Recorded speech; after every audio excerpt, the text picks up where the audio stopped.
Talks and tell all your friends and do it all again. Tell them Mac Talks. Tell them Mac Talks. Oh, get your friends. Hey everyone, welcome to another edition of Mac Talks podcast, podcast about instructional design, hosted by instructional designers here at McLennan Community College. Today we have Joshua Sullwold. Am I saying that right, Joshua? Joshua Sullwold. Sullwold. Okay, gotcha. In the house, we're going to talk about HyFlex classes, AI, and whatever else he wants to talk about. We were talking video games earlier, and so we I don't know, who knows where this is going to go at this point. But I have here, my name is John Gazza. I'm an instructional designer, and I'm joined by I still don't know your title, man. Well, because on my ID, it has my old title. Because they can't fit the new title on one card. The official title is Instructional Application Support Specialist, which is they just didn't even bother. That's TJ Waldy, by the way, yeah. and that was his title. I was just the Brightspace guy. Yeah. He LMS administrator really is what he does. He handles our They should just use his unofficial title, the hero we need. That's right. He is probably the most popular person in our department with all the things he fixes And breaks. No, we are the ones. Me and Claire are the ones that break things. We just get you to fix them after we're done. And of course, we got Joshua here. Joshua, tell us a little bit about yourself and like what you're teaching and a little bit about your background. So I think there's an argument that I don't really teach anybody anything, if we're being honest. But I'm over in the computer information systems area as one of the newer faculty members. We've had a few recently, but I'm kind of all over that area. I do primarily the computer science classes. I do a bit of the multimedia classes, so web development, web design. I do information systems. I do the cybersecurity classes. Kind of, if we offer a class over there, I probably either can teach it or have taught it at this point. Nice. So that's pretty cool. My background is primarily in information security or cybersecurity, where most of my degrees are focused on that. And then as far as my work experience goes, similar boat, cybersecurity, and then I kind of got into web development towards the end before I started at MCC. Nice. Which class is your favorite to teach? Is it the one that TJ's in? Well, so I like that class because TJ's in it. Yeah. As far as my favorite class, it'd probably be the one that I get like the most, I'm going to say freedom as far as the application of the material. And that's going to be, we offered it for the first time last semester. There's not really many students who either have taken it, or can take it. And it's going to be the intermediate web programming class where I get to teach like full scale web application design. Nice. It's got a lot of inner working parts. It's got databases, computer programming. It's got front end, HTML, CSS, JavaScript, the whole 9 yards. It's a really fun class. Is that the Web Dev 2? Yeah, it's kind of the last class in the web development train. Nice. Cool. Well, we have kind of a format here we do on Mac Talks. Josh, we're glad you're here. We have him kind of look over some icebreakers, and we're going to get started with one. This is the icebreaker chose. What's your hottest or most controversial opinion about technology right now?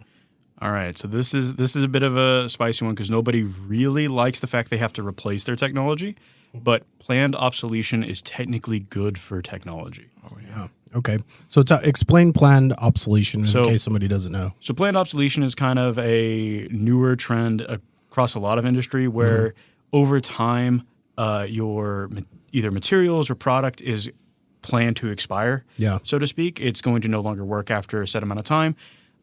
In like simple terms, it's like, oh, hey, my laptop is not going to be functional after like 15 years. Yeah. That's not necessarily the number, but these companies, they create technology with the intent that after a set amount of time, it shouldn't be functional, and people are going to have to go out and either replace parts with newer ones or go get something new. Yeah.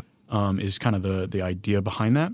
And it's beneficial in a lot of ways because, one, you get faster technology, but number two, it reduces the user issues because they're not running out of space on their computers and things like that. So it's just kind of beneficial in the long run. It's not nice because you hit your wallet a little bit, but Yeah, yeah, that makes sense. I think there was a iPhone that had that issue, and I think people were worried about Apple like going for money grab. You know, they're because they were scaling back on the battery. I think at one point where like you can only charge to a certain level, and every year it would kind of go down, and so. And the other thing is like, let's say for phones, for example, your phone is only supported for so long, right? Yeah. After I think it's like 7 years for even like the best phone providers, they quit doing security updates and things like that. It's like, okay, well, probably shouldn't have all my information on a phone that, or you know, my credit card info on my phone that anybody can get into. Sure, not a good idea. So it's beneficial for a lot of different reasons. Okay, so you heard it here first. A cybersecurity guy says, go get a new phone right now. So if your husband or wife or, you know, they say, no, you don't need a new phone. You can say, look, You're doing it for their safety. you're doing it for you're doing it for your safety on cybersecurity. Right. So that's good. TJ, did you have a hottest controversial take on technology? Yeah, I guess. Actually, this one's kind of came up the other day, and it might have been something in slight relation to Josh's class. Oh no. No, nothing bad. I was installing an instance of Kali Linux on my personal computer, and I guess to say this is I like it when things don't go according to plan. Like I've installed Kali before on my work or not my work desktop, my home computer, my laptops, my wife's computer, stuff like that. And it's always just worked, but I actually like it when things don't go as planned because then I have to research a solution and then I end up learning something in that process. And then I know for next time that like when this happens or if a friend has this issue, I can fix it.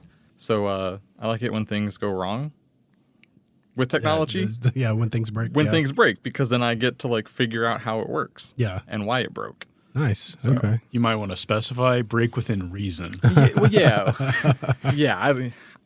Yes. So actually my motherboard no longer works and I can't turn on my computer. It's crazy. They don't like water when they're plugged in. They don't like fire. What can I do to fix this? Throw it in the trash. But yeah, anytime like on like a personal computer, if something just isn't booting properly or it isn't giving me the output that I'm expecting, just jumping into like message boards that are 15 years old, someone else has had this exact same problem and they can walk me through it. Like, I don't know. I just kind of like that little treasure hunt to find the solution. Yeah. Yeah, I see that. In a similar vein, I have a class for web design, and it's kind of just a big tutorial in a lot of ways, where I'm showing them how they can go about doing components, and they have an assignment every week where they're adding that component to their website. And a big thing I tell them at the start of the class is like, hey, you're really going to get out of this class whatever you want to put into it, and if you're just following along my steps, I already know what I'm doing. Yeah, like I've done this. Like I can show you this because I know. If you follow along my steps word for word, just typing out what I type, you're not really learning anything. Yeah. So if at the very least go through and make some small changes, things are going to go wrong. And if you troubleshoot that, you're going to learn from that experience. Absolutely. Yeah. You got to get in there and you got to break something. Yeah, I think it's a good teaching practice to, I like to give my students things that are wrong. Like I used to teach a Photoshop class where we taught Photoshop, and I like to give them pictures that were photoshopped to try to get them to figure out how it was done.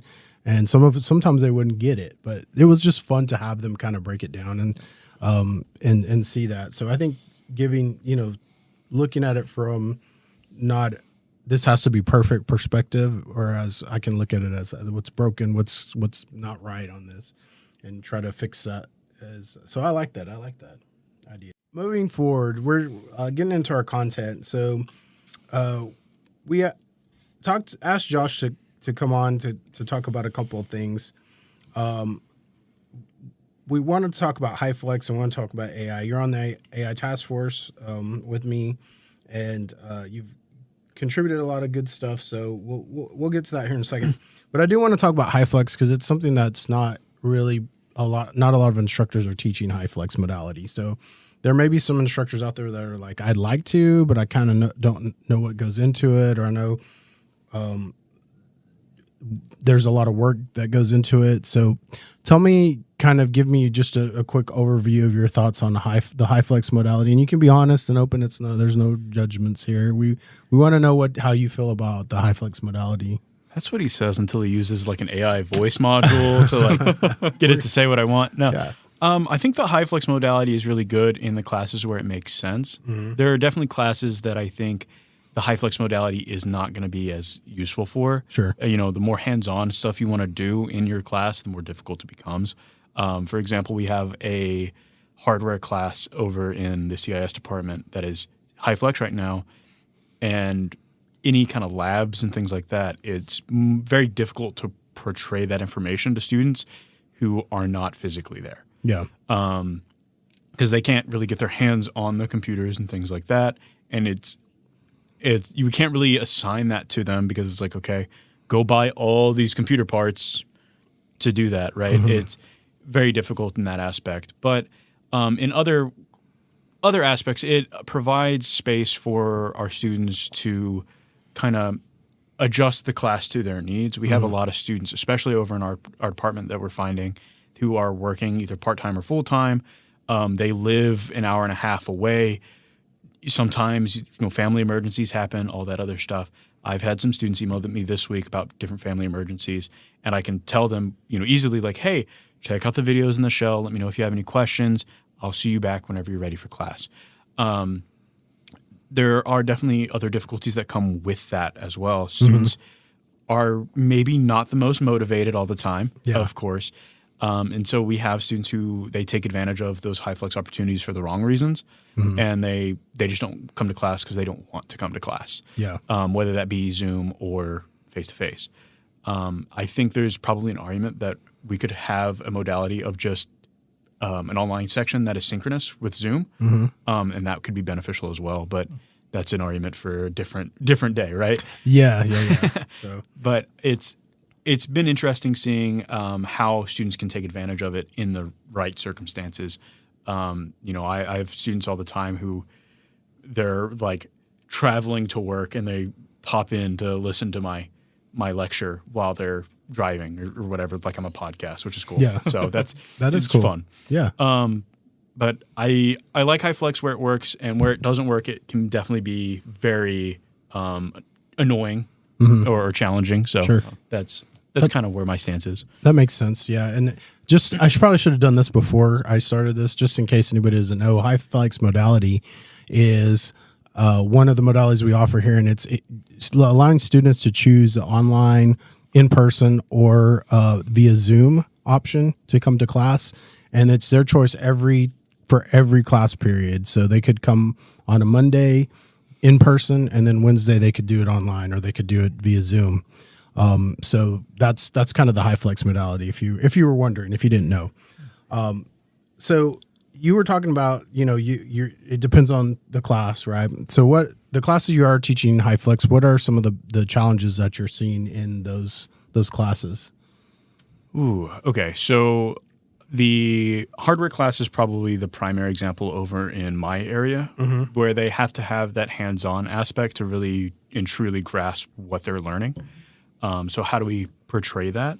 And so for that class, the instructor, which I'm not teaching that class right now, it's somebody else, but the instructor for that class makes videos going through the labs that they do, and puts them in the shell for them to watch. Now, he'd like to, from what I understand, assign that as like an actual assignment, but he can't really do that. Yeah. A lot of the other classes in that department, we really don't have too many issues with the high flex kind of barrier, because our field is so remote enabled in a lot of cases. Now, I think a lot of fields have become a lot more remote enabled than what people give it credit for. It's just about finding the tools required to set that up, and getting that kind of approved on campus can be a bit of a chore, but once it's done, it's there. And so we're working towards getting more labs and things like that up and running. But it's kind of a balance between the content that's already there as well as the labs that we'd like to implement. So trying to find that. That makes sense. Yeah, that makes sense. And I mean, high flex is, it's tough to do correct, like in the right way. So I can see even with the non-hands-on that there's probably a lot of challenges there. So you have, you're doing all three modalities in some of these classes. Is there one that students prefer more than the others, or what kind of patterns are you seeing with students in HighFlex courses? So I can't speak for the student preferences because I think every student kind of has a different preference. Like what works for TJ over here works very differently for other students. TJ seems to like the online modality, but he also likes to be able to partake in the class. He attends on Zoom every class, and then he types in the chat whenever I ask questions to the class and everything, so that way he is getting that involvement. I also have students who they just listen to it like a podcast and they don't really type. I have students that they understand that they are only really going to learn if they are in class, can ask questions, they can participate, and be physically there in a space meant for that education. Now, what I will say is that we have a lot of students that have how do I word this? They are asking whenever we have classes that are like hybrid or are face-to-face if they can partake in the class in the wrong modality to be online due to varying circumstances whenever we have some classes that don't have that option. Yeah. So with that in mind, I would say they probably prefer the online or the HighFlex for the majority now, which is probably something a bit newer.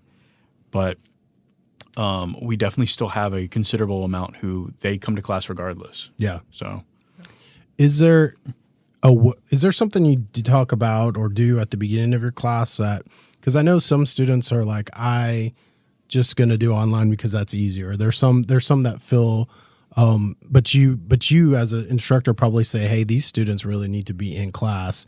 And so is there something that you have students look at and say, hey, maybe TJ, you can add to this conversation too. Hey, maybe you need to look at these things and determine whether or not you need to be in class or online. Do you do something like that? So it's all kind of part of their orientation for the class. In at least my classes is that the first week we'll have like the syllabus review day, introductions and stuff like that. And then we will also have a place in the Brightspace shell where I list out what HighFlex is, and then kind of the students that it's geared towards for the different modalities. I think a lot of students probably have an idea already of most of the different modalities, but it's good to give them a refresher. And the other thing is it's important to do that day one because that's the day you're going to see the most students. Yeah. Both physically and online, that's the day you're going to have the most people participating. Sure. The other thing that I tend to do is I pick like a percentage of the class being complete, and then I go through my grade book and I kind of check in with those students that are low performing, especially if they are only attending online. And I'll reach out to them and I'll say, hey, I notice you're not really doing too well in this right now. It may be good for you to reconsider how you're attending the class. Yeah. Not necessarily, hey, you have to attend in this, but it tells them that like, hey, I'm here for you if you need the help. And I strongly encourage that you take a look at how you're doing so far and evaluate where your priority is in this class. Yeah. I would say also to that, as someone who does prefer like the online modality, some things are just better. Students, I think, might grasp concepts a little bit better when they're being told face-to-face, right? Sometimes when you're just reading text on a web page or through a book, it just doesn't sink in. And I noticed that I was struggling with that with one of my programming classes. I think it was C++, but I was taking it all online. But I would supplement that with going and seeing a tutor in person or finding a video online that explained X, Y, or Z. So I think that using the resources that we have on campus, if you are an online student, you can still get tutoring online and talk to someone on your time, and that could really be helpful. Yeah. No, yeah, that we do have a lot of great resources, and I don't think students know about a lot of that. I was just curious because I think a lot of students think there's one way of doing things is easier, and I feel like online can feel easier because you don't have to. You can just kind of do it at your own pace, and but I think a lot of students really need that in-person help and a lot and that engagement online or in person, especially with even the other students, is beneficial. So. That's kind of what I was wondering. So if I was a new instructor and I wanted to teach HighFlex, or I was thinking about it, what kind of, do you have any advice you would give them? There are, just to kind of before I let you answer that, I will say there are a lot of things you have to do, and that we have you set up for. There's classes you have to take to be able to teach HyFlex, and that's just part of our quality course assurance. But is there any advice that you would have them that you would give to them? So yes, absolutely. So kind of the first thing I would do, especially for any new instructor that's doing HyFlex in the classroom for the first time with students, it's pretty easy to get distracted by not distracted, but focused on the students who are in face-to-face, because they're the ones who are giving you feedback, whether that be expressions or verbal or anything else. The majority of the time, you might have one or two online students, just depending on how it works out, who are, unmuted and participating in the class, but it's very easy in most of the classes to kind of get tunnel visioned on the face-to-face students. Sure. So what I try to do is I find one of my students who I know is going to be there face-to-face every single class period, who I can kind of rely on, and I ask him to join the Zoom session and monitor the chat for me. So that way, if I do have online students who are answering questions or anything like that, or they raise their hand and ask questions, anything like that, and I'm like around the room moving, or I'm just maybe not looking at the chat at that time, I will ask that student to alert me of that. Nice. So that's one big thing to make sure of, and TJ can probably speak to the efficacy of that for the most part. I mean, it works. Yeah. It works. If I've got a comment, question, or concern, Josh is there, and I don't remember which student it is. Jeremiah. But they definitely monitor the chat, and as soon as I Nice. have a question, I mean, it's answered pretty immediately. I don't feel like I'm being left out of any conversation. Yeah. In those situations. But the kind of the other thing that I would probably recommend is build your class shell with the intent that your students are probably not going to reach out to you. Not to discourage them from reaching out to you, but they're probably not going to, is kind of the assumption that I make. If they do, great.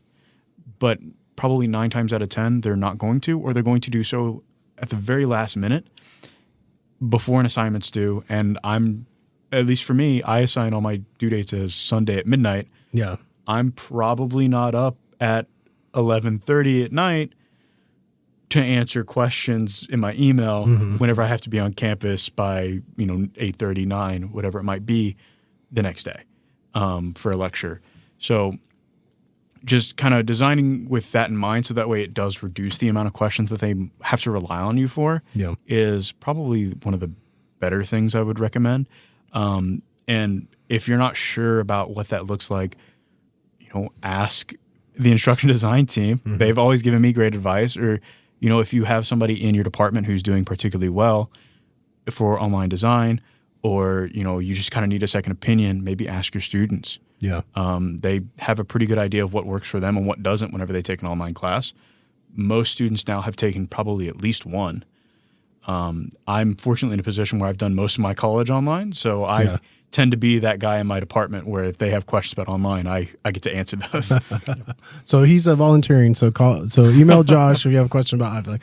No, I think the point about building for that online portion is really good. I think if you're interested in doing HyFlex and you have to go through all the training that we provide, one of the things we do kind of recommend, and Josh has kind of touched on it, is if you've done an online course, it's a lot easier to transfer to HyFlex than if you're doing face-to-face to try to do HyFlex, because the online course is definitely a big part of you got to build that out correctly.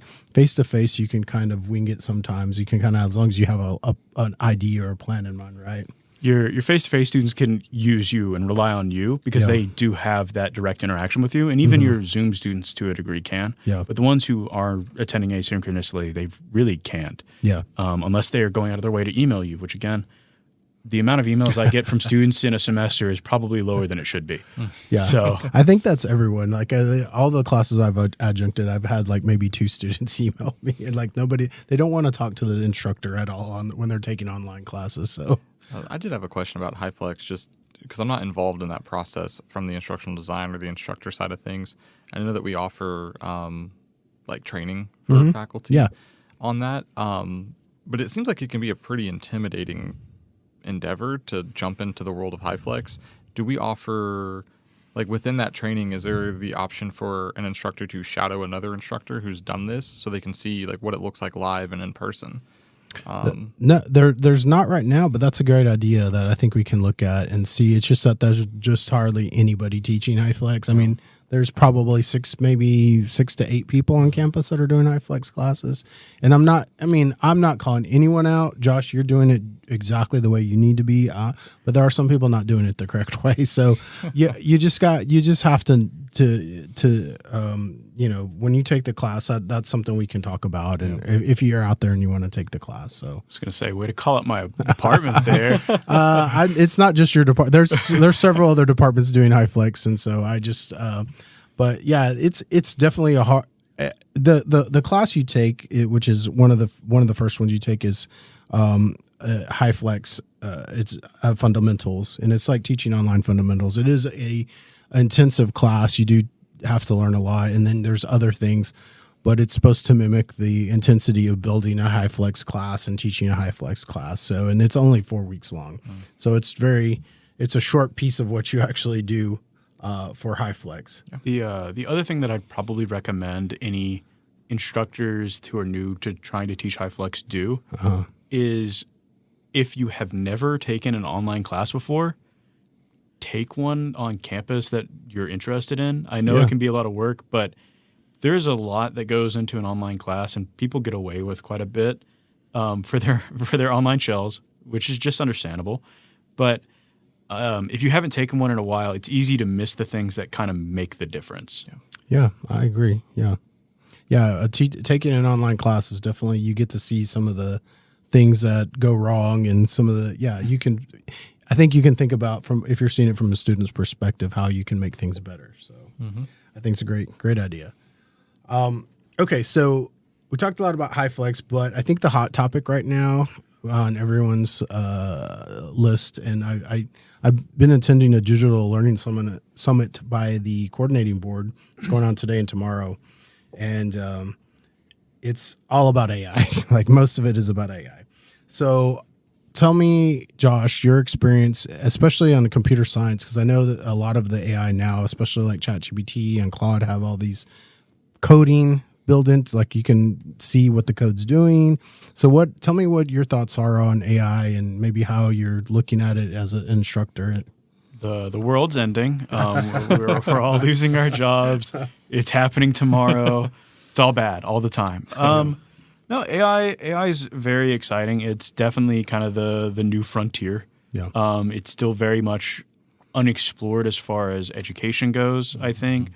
And I would say that the companies who make AI are very combative against the education facilitators, as I will call it, by not providing any tools, because they know it's a problem. They're just not really doing anything about it. Because that's part of their market. Now, I would say that there's a lot of opportunities to mix it into different fields in class and things like that. I try to guide my students, especially, to use it within reason. Some do it better than others, of course. But you can't let the few bad apples kind of ruin it for everybody, because it is such a revolutionary technology at this point, and it's only going to get better. I heard the quote the other day that the current state of AI is the worst it's ever going to be from now on. Yeah. And some people find that scary, and some people find that good. I would say, at the very least, we have a number of years before it makes any meaningful impact on people losing their jobs. I think it can lessen the need for some manpower, of course. But as far as like completely wiping out an industry, I think we're still a bit of a ways off from that. At the very least, it's very wrong a very large portion of the time. I would like it to count the amount of R's and strawberries correctly before I trust it with my life. I did have a question about just AI and in the classroom for you. Is, depending on the class, obviously it might be more relevant than others, but do you find yourself teaching students how to leverage AI? Because, if they're taking a class or planning on going into a field that could benefit from AI, do you say like, hey, in the real world, like you might be able to use AI for X, Y, and Z, or do you kind of just shy away from those subjects? You're asking the question I wanted to avoid, TJ. No. Ooh, that is a tricky one, and I think it probably depends a lot on the class for me. So like some of my classes, it's much easier to get away with using AI to just do everything, right, than others. I definitely have students that I catch every semester who are using AI to write their discussion board posts. Yeah. I'm like, dude, you didn't write this because this is 3 years out of date on information. Just throwing that out there. And I know it's not the first Google link because I Googled it. But for like my coding classes, AI is definitely a very hot topic. It is again revolutionizing that industry. It can help a lot with the barrier to entry. It does a lot of the beginner level things, but the problem is it can't do a lot of the more advanced things, and people need the beginner level stuff to do the advanced stuff. So you still got to start somewhere, right? Yeah. So the way that I tend to use it in that class, especially like my fundamentals 1 and 2 classes versus my 3 class, is I use it for troubleshooting. I tell them like, hey, you ran into a problem with your code. Okay, well, did you try asking Google? Okay, no, that still didn't get you your answer. It's still not working. Well, did you try asking questions to ChatGPT, Claude, whatever it is? And then I try to tell them that having it fix your problem is not going to teach you what you did wrong. So I will emphasize that asking it to explain the error and not fix the issue is going to allow them to learn more in the long run. And if coding is something they're truly wanting to do, copying it is probably going to get them credit. I mean, at that point, making a small fix as opposed to writing the entire code, very difficult to spot. But they're not really going to learn from that experience. So I try to really emphasize, hey, let it explain what's wrong and then you fix it. Even if it's just you making the actual like typing of the fix as opposed to, okay, I hit copy, I hit paste, and I'm done. Right. Actually typing in that code will start to build the muscle memory, and all that other stuff. But for things like Linux and more advanced like security concepts, I think using AI in those classes becomes a bit more free form because I can't just pipe in the commands from ChatGPT into my Linux terminal and just expect it to work flawlessly in my environment. I still have to do some pieces there. And some things that I want to implement are like, hey, once we get the lab environment going, figure out how to run a DNS server, okay? That's, for those who are untechnical, it's kind of how the backbone of the internet finds information. It's kind of your address book of the internet. So create a DNS server. How do I deploy that? How do I get it up and running in my environment? I'm using this operating system. I have these pieces on my network and things like that. And showing them that they can ask ChatGPT those things and get kind of a process together, but it's not going to give them the answer for their exact information. Unless they provide it way more information, it's probably going to take more time than just figuring it out. Right. Yeah. Is kind of the thing. I think that's the key with people that are worried about ChatGPT is that it's still not giving correct information, and so having your students understand that. I was in a webinar today that said that if the lady, the instructor said if she knew her students were using AI, she just marked it incorrect, even if the answer was correct. And the student didn't know if it was correct or not because they used AI. So they had to go back and kind of figure it out. Like why is this happening? So I think that's a big thing is that you still have to be the expert in this stuff. Even as an instructor, you have to know what it is before you can just put it out there. Yeah. And so like for my programming classes, again, I obviously have students who are using it to try and cheat the entire assignment because it saves them time. And I understand that, right? Time is a valuable resource. We lose plenty of time to do assignments as opposed to the things we want all the time. Sure. Yeah. But the thing is especially in programming, it's pretty easy to spot whenever somebody has overcoded an assignment and they haven't learned what they're putting in their code.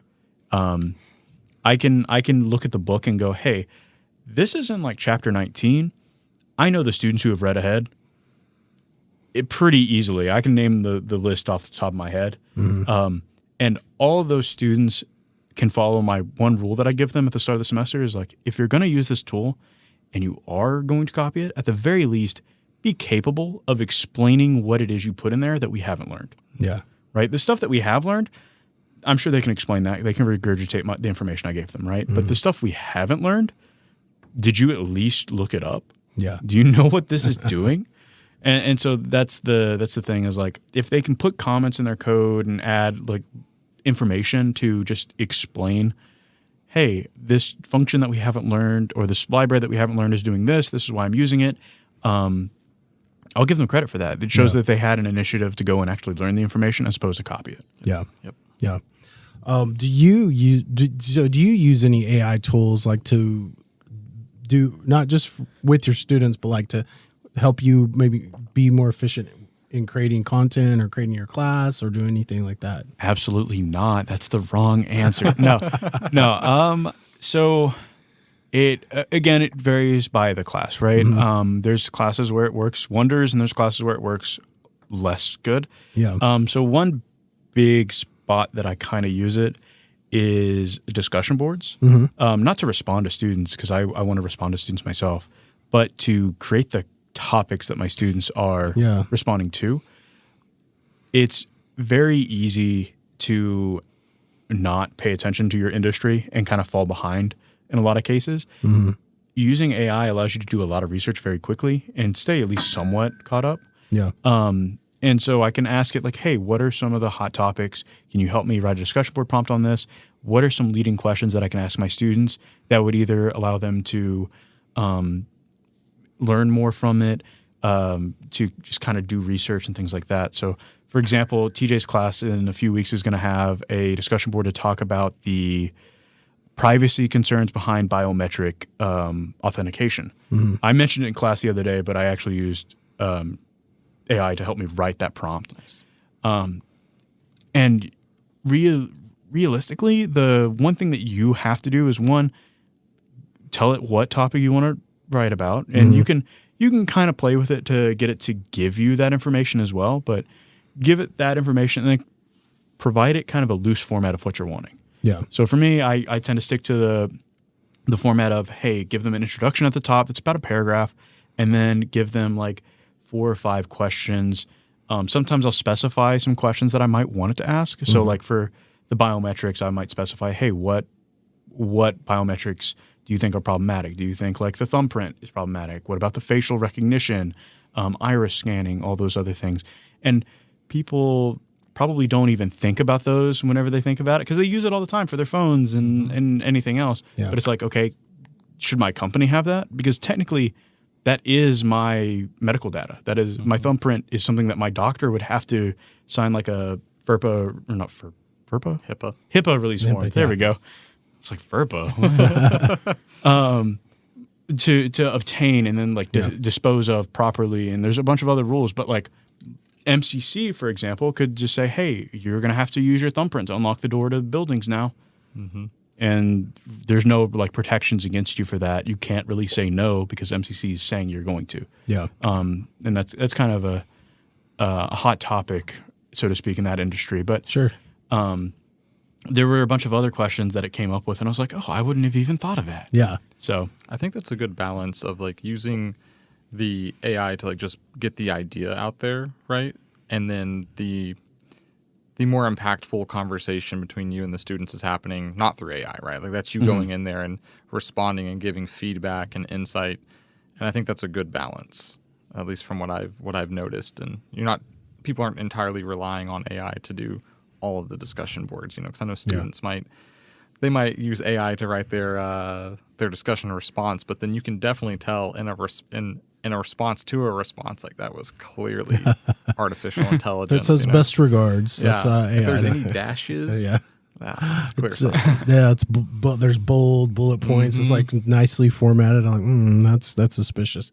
No, I agree. I use AI for the same thing for discussion boards. I think that, or just to brainstorm things, and a lot of times it gives me things that I didn't think of, and I thought, wow, that I'll do the same thing. I'll say, hey, give me 20 questions I can ask that'll get my students to think deeper and blah, blah, blah. And I'll like, okay, these first 5 are ones I would kind of had in mind. And then I'll see like the 10th one is like, oh man, this is a great one. I should include this one. And so I think that's a great way to use it. And you're not technically just copying and pasting something, right? So, And then the other thing is like if I have labs and stuff like that, it's very easy to kind of, especially for programming, it's very easy for me to go, oh, this is easy. They should be able to do that. Well, I've got so many years of experience doing it. I've done my education in this. Something easy for me is going to be very different for a new learner. So it's something that might take me 5 minutes might take them an hour, 2 hours, something like that. So I tend to throw like my assignments at it and go, hey, if you were like an entry level worker for this, how long do you think this task would take you? And just kind of getting some feedback on that. I might ask it to complete an assignment just to make sure that the results that it would find are applicable and I'm asking the right questions. It also gives me an idea of what the student would turn in if they were to use AI, which is always helpful. that's smart. Yeah, that's smart. Because sometimes I get things I'm like, this is formatted very weird. And then sometimes they get the formatting right. And just the content comes across as like, okay, sure, but did you cite your sources on this one? Yeah. So it's kind of a balancing act of finding ways that I can use it to make the learning opportunities for my students more applicable to them, as well as making sure that I'm giving them tasks that will, I'm going to use the word stress them, but they can still do and still learn from within a reasonable amount of time, right? Because if I give them something too easy, then they're not really learning from it. Yeah, I agree. I like the way you're using AI though with your students and with and just to make yourself more efficient. Because I think that's a good blend. Just you're not just using it one way. You have lots of different ways that you're taking it in. So, where do you think AI is going to go? Like if you had to determine. And kind of in this, I mean, it can be anything. So we're not looking at your Nostradamus prediction to bet on here, but like, where do you think AI is going in the future? Because I think being in technology, you probably kind of see more of it than the normal person. So the like near future, I think it's being set up to be kind of a assistant, similar to like your what's the Apple voice assistant? Siri. Oh, Siri, yeah. Siri or whatever the Google one is, Bixby, I think.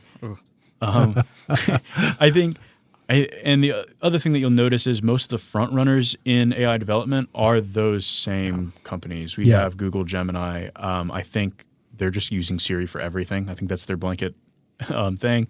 Alexa has AI capabilities baked in. We're starting to see AI baked into different tools from Microsoft. Yeah. It really is just kind of being an assistant right now.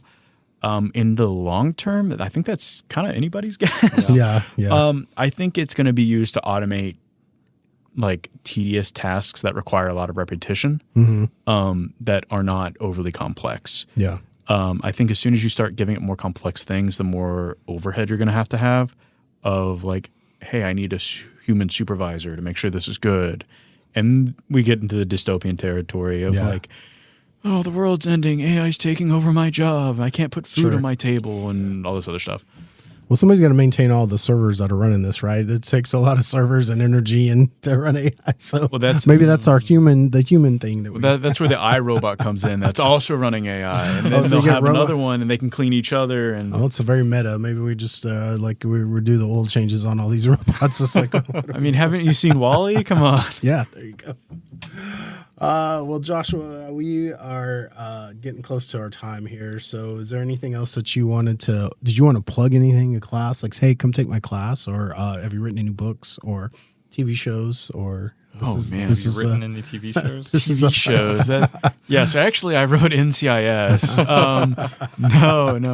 Nothing fancy like writing a TV show or book. Man, maybe that'll be the next on the to-do list is writing. Maybe I write a book purely using AI and see if people can't find it. That'll be People do it. Yeah, I thought about it. You can have pictures generated. You can do Oh, all yeah. the whole guard. No, I think the only thing I want to plug is like, hey, if you're interested in learning programming or computer science, those are the same thing.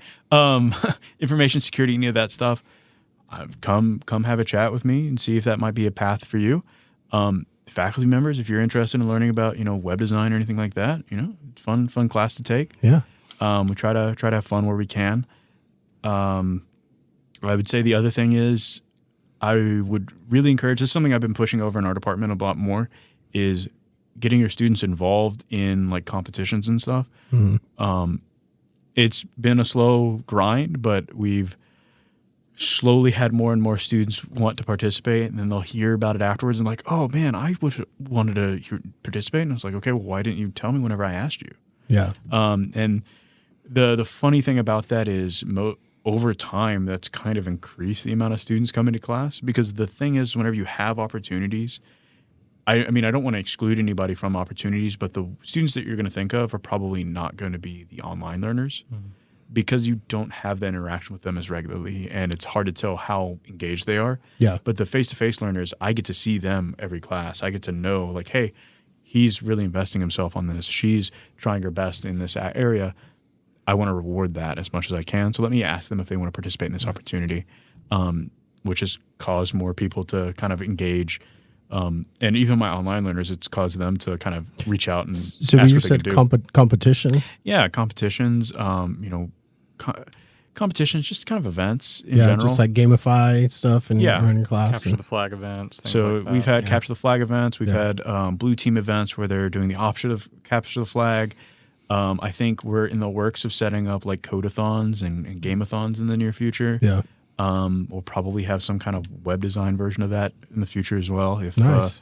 if Dr. Parton in my department has any say on that, internships, things like that. Cool. So, Cool. Nice. Well, Josh, thanks for coming on the podcast. It was it was great talking to you. And if you guys have any questions about HiFlex or AI, Josh is a good resource for you, along with us and along with instructional design. So His personal phone number is we'll give out all of your data. This is what his Face ID is. my social security number, my mother's maiden name. Hey, your his blood cybersecurity. type. You can block all of that. Oh yeah, That's how it works, right? Not quite, but sure. All right. Thank y'all for listening to another episode of Mac Talks. We appreciate you checking us out, and stay tuned for another episode soon. Tell 'em I talks.